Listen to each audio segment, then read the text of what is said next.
Introduction to NSA Mainstreaming Guideline, Session 2. In this section, you will learn, first, what we want to achieve through nutrient-focused approach. Second, why we need to look at nutrients in agriculture planning. When it comes to nutrition, the most important role of agriculture is to improve access of nutritious food. So naturally, first step of nutrition improvement would be identification of key commodity for nutrition improvement. We call it nutrition-dense food. To identify nutrition-dense food, one of the challenges is locality. As you know, as you are aware, agriculture is heavily dependent on natural environment. So agroecological condition is the important criteria to consider. And in addition, in case of nutrition, it is very much locally specific, depending on socioeconomic situations such as income or religion, family structure, gender, age, and so on. So socioeconomic situation is also important criteria to consider. We also developed a support tool for this identification process. Step 1. Why we should look at specific nutrient and specific commodity.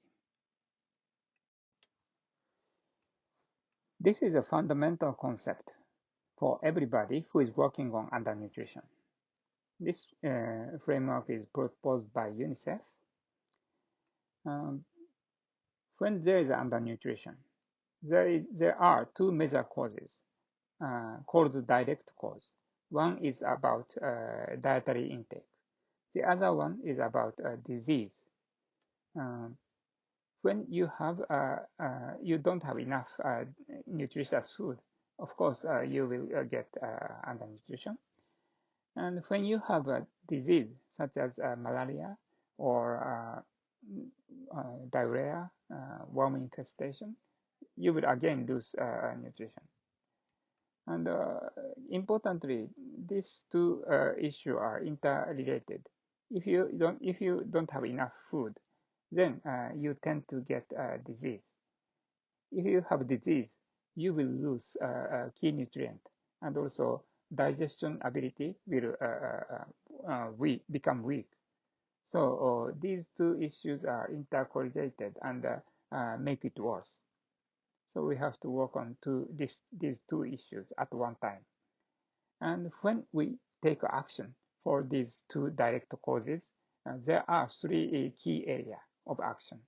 One is about food security. Second one about household caring practice for children, and role of mother is very important in this practice.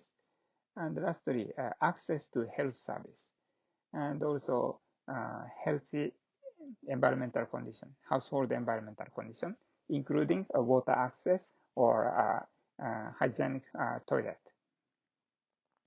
So these three action areas we always have to consider when we work on undernutrition.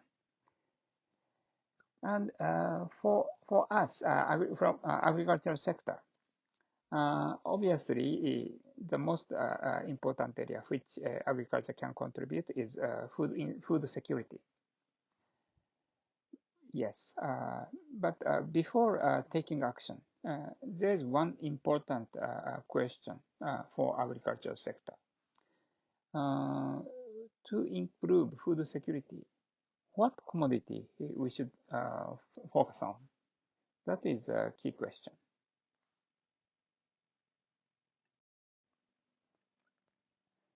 To answer the question in previous slide, we need to understand undernutrition more deeply. When we say undernutrition, it sounds like just one situation. But in reality, undernutrition is a combination of different symptoms. In this figure, key major symptom of undernutrition is listed. Stunting, low height compared with his age, is a key indicator for chronic undernutrition. Wasting, low weight compared with his height. This is a key indicator for acute malnutrition. There are several other symptoms for undernutrition, such as vitamin A deficiency, which has an important result in childhood development. Iron deficiency connected with anemia, iodine, zinc, and others. So what I can say is undernutrition is not a single phenomena, and also each different type of undernutrition is associated with specific nutrient, such as protein, staple, or fruits and vegetables, or like that.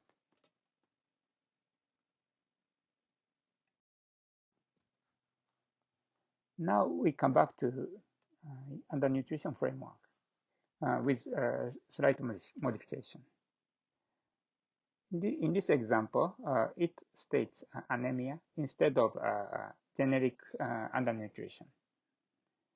So if the symptom of undernutrition is anemia, we can easily imagine iron would be a key nutrition element together with some supplemental materials such as folic acid, vitamin C, and so on. And then, if iron is a key nutrient, we can easily think of target commodity. It should be iron-rich food. Then we can narrow down the list of food items to be promoted. This is logic.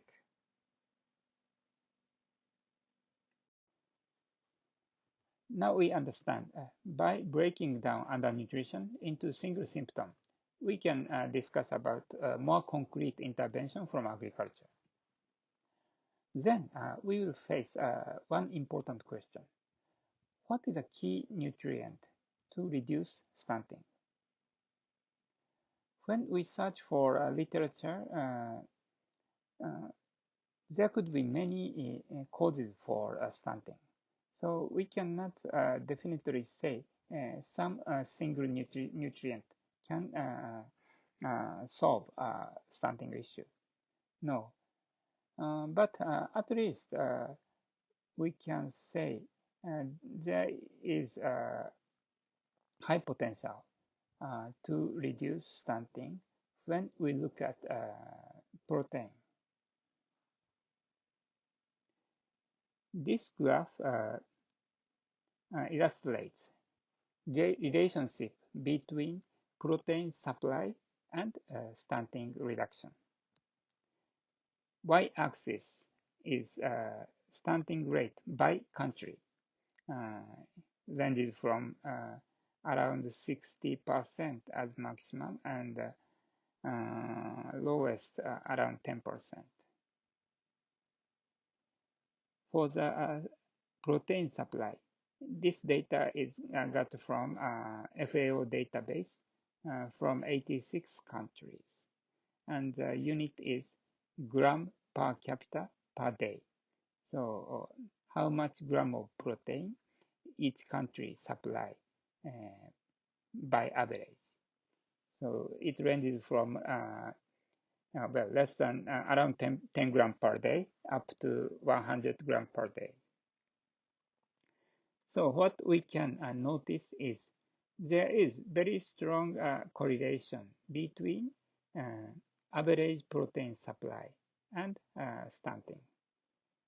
If the country has higher supply of protein per capita, then this country has highly possible to have lower rate of stunting.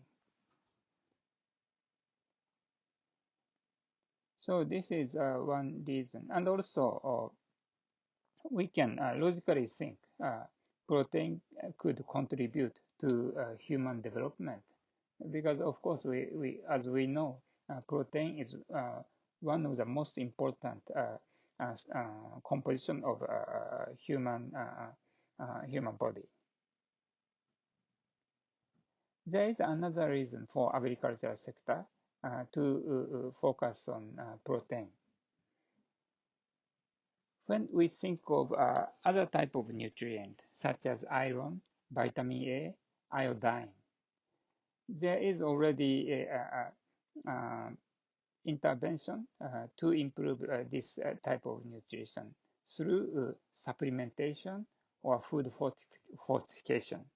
So tablet, drop, or nutrition enriched food item can contribute to this other type of nutrient deficiency. But in case of protein, there is no such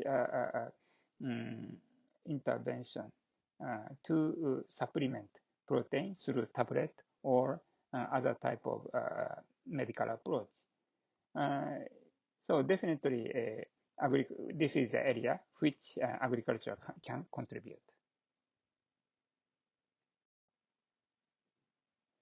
This is a quick assessment of national level nutrition gap in case of Rwanda. I'm looking at protein and iron. In case of protein, there is an international database.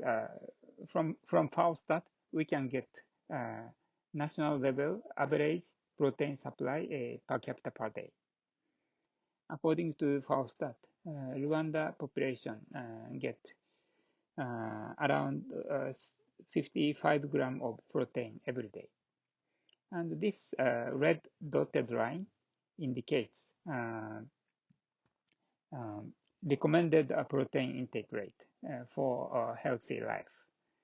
For adults, around 50 to 55 is a recommended rate for daily protein intake. So by average, we can say Rwanda population get more than adequate amount of protein every day. But of course, we know in one country, the consumption of diet is different by socioeconomic situation, especially income class. So I apply another statistical data set, which is income and expenditure survey of Rwanda. From this data set, we can understand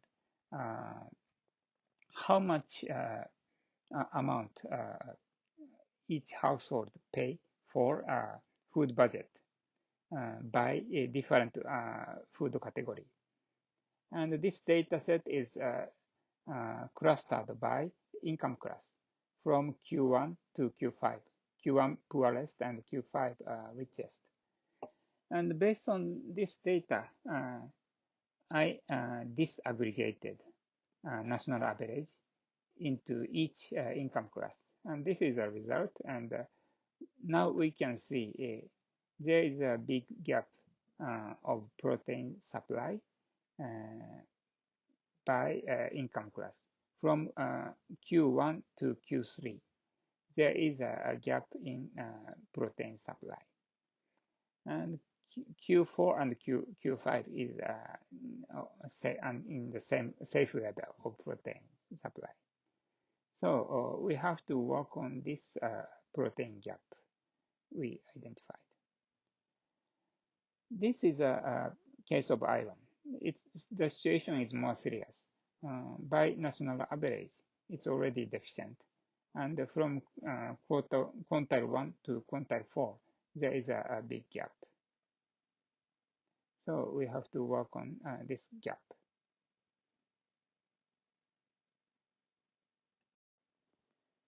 Now we identified the nutrient gap in Rwanda at national level, which is protein and iron. And since we are looking at stunting reduction, let's look at protein as a primary target. Then next question is how to fill this gap. To do that, we need to quantify nutrient quantity of protein supplied through specific commodity. For this purpose, we need to use food composition table, which will be explained in the next session more detail. Summary of the session. Through nutrient-focused approach, we intend to support identification process of key commodities suited for local context and used for nutrition intervention. Second, when designing nutrition-related intervention, agriculture sector need to consider specific type of nutrient to meet with nutrient gap of target beneficiary. Third, to assess nutrient gap and identify nutrition-rich commodity, we need to make use of food composition table. Thank you.